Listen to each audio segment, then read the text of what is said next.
How to be happy. कैसे रहें खुश। खुश रहने वाले लोगों की 7 आदतें। हैबिट 1। खुश रहने वाले अच्छाई खोजते हैं, बुराई नहीं। ह्यूमन बीइंग्स की नेचुरल टेंडेंसी होती है कि वो नेगेटिविटी को जल्दी कैच करते हैं। साइकोलॉजिस्ट इस टेंडेंसी को नेगेटिविटी बायस कहते हैं। अधिकतर लोग दूसरों में जो कमी होती है उसे जल्दी देख लेते हैं और अच्छाई की तरफ उनका उतना ध्यान नहीं देते। पर खुश रहने वाले लोग तो हर एक चीज में, हर एक सिचुएशन में अच्छाई खोजते हैं। वो ये मानते हैं कि जो होता है अच्छा होता है। किसी भी व्यक्ति में अच्छाई देखना बहुत आसान है। बस आपको खुद से एक प्रश्न करना है कि आखिर क्यों यह व्यक्ति अच्छा है।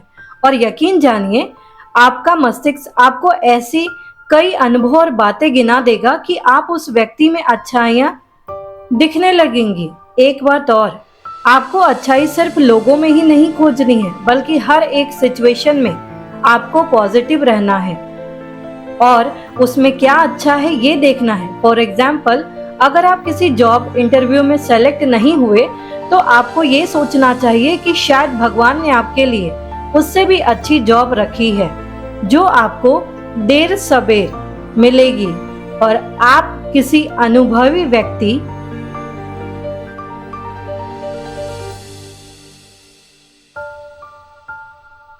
से पूछ भी सकते हैं, वो भी आपको यही बताएगा।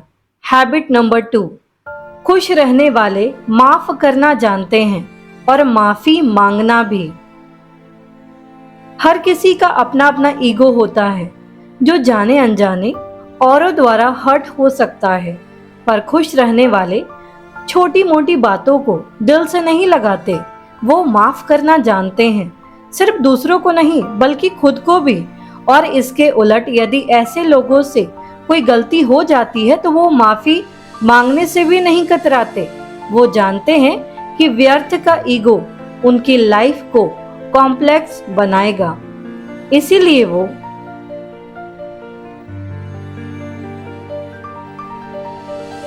सॉरी बोलने में कभी कंजूसी नहीं करते। मुझसे भी जब गलती होती है तो मैं कभी उसे सही ठहराने की कोशिश नहीं करता और उसे स्वीकार करके क्षमा मांग लेता हूँ। माफ करना और माफी मांगना आपके दिमाग को हल्का करता है, आपको बेकार की उलझन और परेशान करने वाली थॉट्स से बचाता है और एज अ रिजल्ट आप खुश रहते हैं। Habit number 3। खुश रहने वाले लोग अपने चारों तरफ एक स्ट्रॉन्ग सपोर्ट सिस्टम डेवलप करते हैं। ये सपोर्ट सिस्टम 2 पिलर्स पे टिका होता है, फैमिली एंड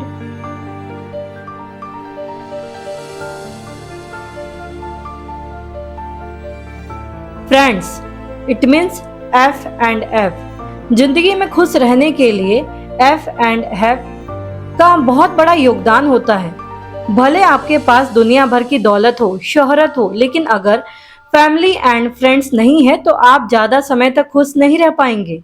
हो सकता है कि ये आपको बड़ी ऑब्वियस सी बात लगे, लेकिन ये लगे कि आपके पास भी बड़े अच्छे दोस्त हैं और बहुत प्यार करने वाला परिवार है। लेकिन इस पर थोड़ा गंभीरता से सोचिए। आपके पास ऐसे कितने फ्रेंड्स हैं जिन्हें आप बिना किसी झिझक के रात के 3 बजे भी फोन करके उठा सके या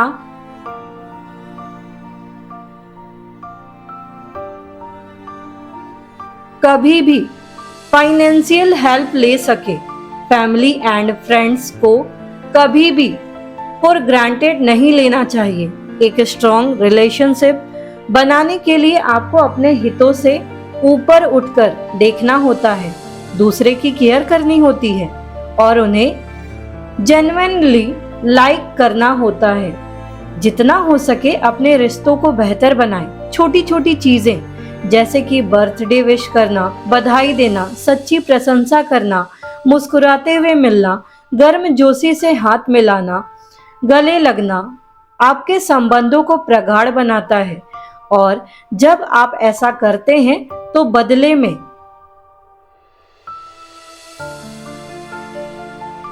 आपको भी वही मिलता है और आपकी जिंदगी को खुशहाल बनाता है।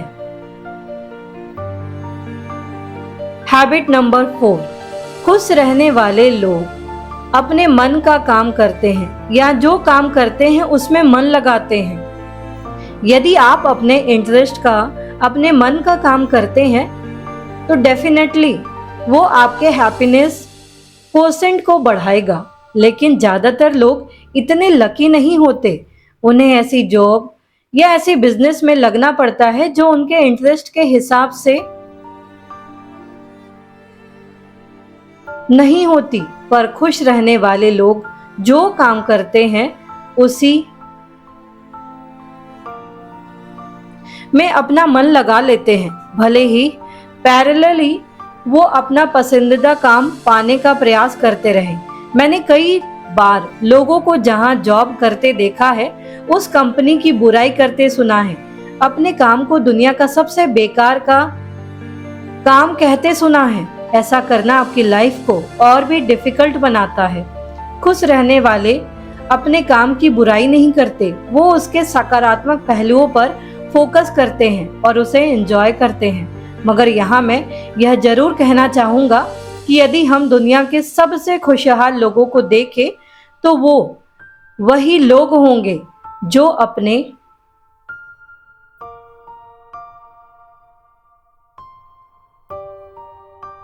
मन का काम करते हैं। इसलिए यदि आप जो कर रहे हैं उसे एंजॉय करना, उससे सीखना अच्छी बात है, पर स्टीव जॉब्स की कही बात भी याद रखिए, आपका काम आपकी जिंदगी का एक बड़ा हिस्सा होगा और ट्रूली सेटिस्फाइड होने का एक ही तरीका है कि आप वो करें जिसे आप सचमुच का एक बड़ा काम समझते हो।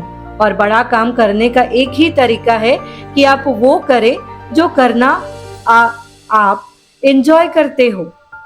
आप उसी काम को करें जिसमें आपका मन लगता है, जिसे आप खुशी खुशी कर सकते हो।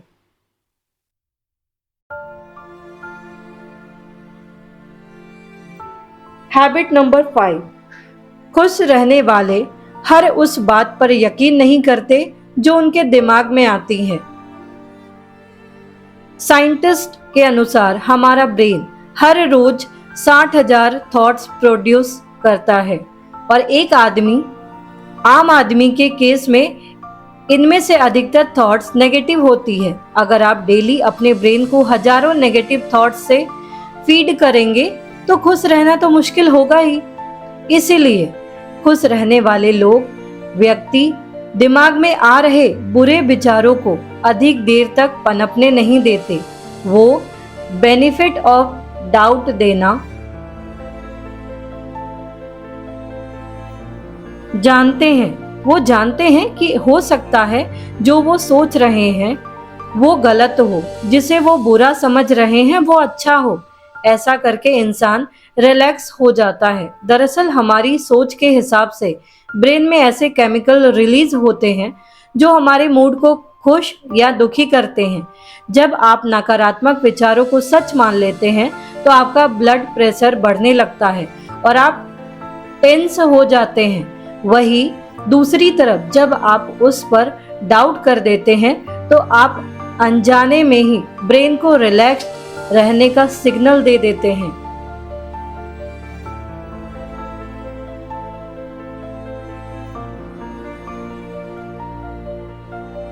हैबिट नंबर 6, खुश रहने वाले व्यक्ति अपने जीवन या काम को किसी बड़े उद्देश्य से जोड़कर देखते हैं। एक बार एक बूढ़ी औरत कहीं से आ रही थी कि तभी उसने 3 मजदूरों को कोई इमारत बनाते देखा। उसने पहले मजदूर से पूछा, तुम क्या कर रहे हो? देखती नहीं, मैं ईंट ढो रहा हूँ, उसने जवाब दिया।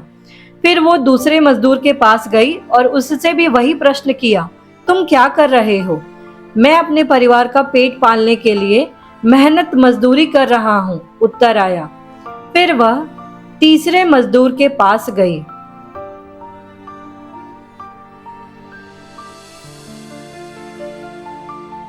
और पुनः वही प्रश्न किया, तुम क्या कर रहे हो?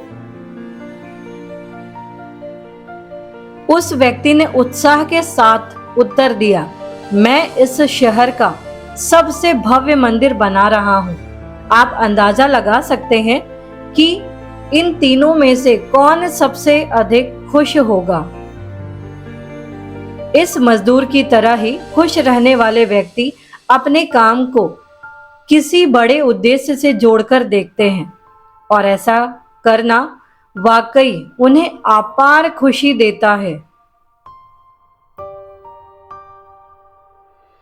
हैबिट नंबर 7, खुश रहने वाले व्यक्ति अपने लाइफ में होने वाली चीजों के लिए खुद को जिम्मेदार मानते हैं। खुश रहने वाले व्यक्ति रेस्पॉन्सिबिलिटी लेना जानते हैं। अगर उनके साथ कुछ बुरा होता है तो वो इसका ब्लेम दूसरों पर नहीं लगाते, बल्कि खुद को इसके लिए जिम्मेदार मानते हैं। फॉर एग्जाम्पल, अगर वो ऑफिस के लिए लेट होते हैं तो ट्रैफिक जैम को नहीं कोसते, बल्कि ये सोचते हैं कि थोड़ा पहले निकलना चाहिए था।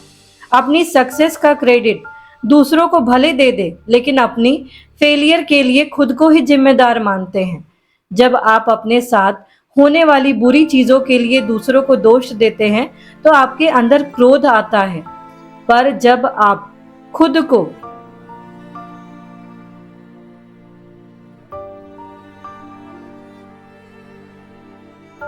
जिम्मेदार मानते हैं तो आप थोड़ा डिसअपॉइंट होते हैं और फिर चीजों को सही करने के प्रयास में जुट जाते हैं।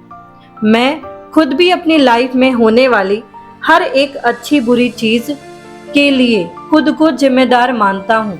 ऐसा करने से मेरी एनर्जी दूसरों में फॉल्ट खोजने की जगह खुद को इम्प्रूव करने में लगती है और अल्टीमेटली मेरी हैप्पीनेस को बढ़ा देती है।